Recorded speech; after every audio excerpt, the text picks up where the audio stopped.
We have just talked about infancy to childhood training goals. Chapter 15 is going to give us infancy to childhood training procedures. And he is going to talk about how to get the results you want. You can see the circle of obedience has been expanded. You have the original one. It's going to show us what happens when you step outside it. You're going to have difficulty, you're going to have hardship, and you need to get back in through correction. You're in danger. So this is going to be the model for all his training objectives. Opens this chapter by kind of describing in general terms that he observed in his own family cyclical behaviors. Basically, there were times when they were really on it with their discipline and things went well, and then they got lax and things didn't go well. On page 144, he says, disobedience coupled with failure to discipline sends mixed messages. On the one hand, you say they must obey. You tell them that temporal and eternal well-being is attached to obedience. On the other hand, you accept disobedience and tolerate behavior that places them at risk. Really, this model elevates everything to eternal stakes for the parents. So there is no slacking for the parents. They can't be lax with this. They have to be thorough. They have to do it explicitly right. In fact, he says on page 145, if you fail to spank, you fail to take God's word seriously. You are saying you do not believe what the Bible teaches about the import of these issues. You are saying that you do not love your child enough to do the painful things that God has called you to. That's a pretty heavy weight to put on a parent. There's no wiggle room there. There's no room to get curious or question there. It is only you are outside the circle of blessing if you fail to do it this way. Tripp gets into very precise how of spanking. First, he says you must not warn. There should not be warnings. There should be absolute, remember he's defined obedience as kind of absolute right away, all of this. So when that happens, spankings will come. And he gives a step-by-step numbered list. So first, it has to happen in privacy.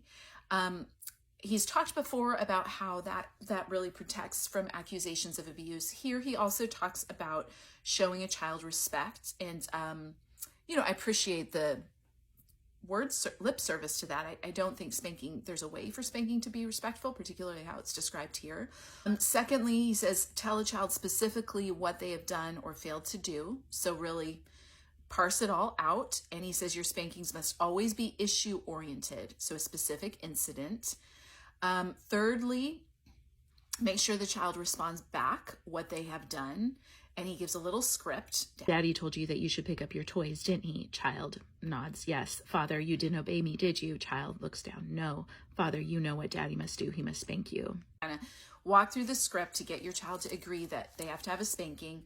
4, remind your child that this is because the child is being restored to the place in which God has promised blessing. That specific vocabulary, page 147. Express your concern that he has removed himself from the place of proper submission to your authority. The spanking must reflect your obedience to God's directives and concern for the child's good.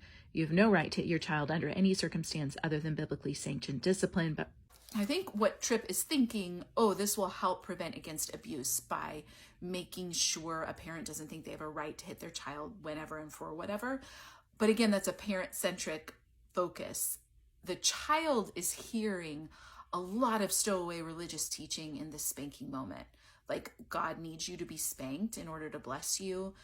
You can't be blessed by God. You can't be close to God unless you're spanked, unless you're physically punished if you make a mistake, because it's all issue-based. And Tripp goes on to say, tell the child how many swats they will receive. And the idea here is that you would stay in control. There's some gross analogies here. He talks about one of his sons has a leather bottom. There's kind of that demeaning language again about spanking, the kind of joking that always shows up in Christian teaching about spanking. Tripp advocates for bare bottom spanking because he wants it to hurt. He says that shouldn't be lost in the padding of pants. Put the kid over your lap so the spanking can be in the context of your physical relationship. So no neutral object. It's going to be your hand. Even as older children, they can be spanked. He suggests that if your child's young enough that you are kind of like already wiping or doing diapers, it won't embarrass them to have a bare bottom spanking. And if they're old enough, leave their underpants on if they're old enough to dress themselves, but you need to make sure, he says, that there are no comic books stuffed into the pants so that it would not be effective. You can read the specifics here if you want, but down at point 7, he says, after you've spanked, take the child up on your lap and hug him. Tell him how much you love him, how much it grieves you to spank him, and how you hope that it will not be necessary again. This keeps the spanking reference to restoration, not retribution. At this point, there should be complete restoration between you and your child. If that isn't the case, something is wrong. He says you can check 2 things: if you've brought unholy anger, or if the child is rejecting your discipline. And if that's the case, you are not done disciplining. You need to do it again. There's a lot we could say about this. I'm pretty sure you're probably seeing what's wrong with many of these steps going on. The things that jump out at me is obviously the forced physical affection, the lack of privacy. Despite the words being spoken about that, there's a lack of privacy, there's a lack of agency for a child. They're being forced into something, a bare bottom. They're being forced onto the lap of the person who hurt them.